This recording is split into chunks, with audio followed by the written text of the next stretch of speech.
Economic. Generally stated, or simply stated, economic refers to the situation where the income from an operation exceeds the expenses involved or attributable to that operation. And when we calculate reserves, reserves are subject to an economic limits test, which is the point where the net operating cash flow from a project goes negative. Once it goes negative, it's no longer deemed to be reserves, and that's where we cut things off. You have to take into account any capital expenditures in that time period, including original investments, as well as operating costs through the life of the thing. And if you're offshore, operating costs are a huge cost. Fundamental is the operating costs are only incremental to the project you're dealing with.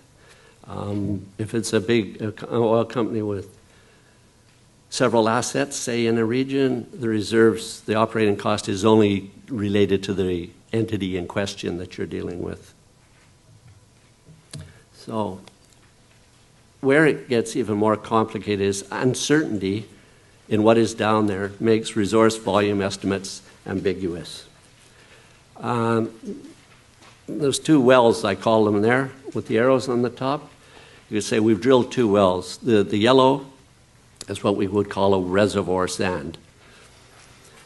The low case on the left there is an interpretation, which would put very low volumes of oil, in this case, in place, and it would result in a low reserve calculation.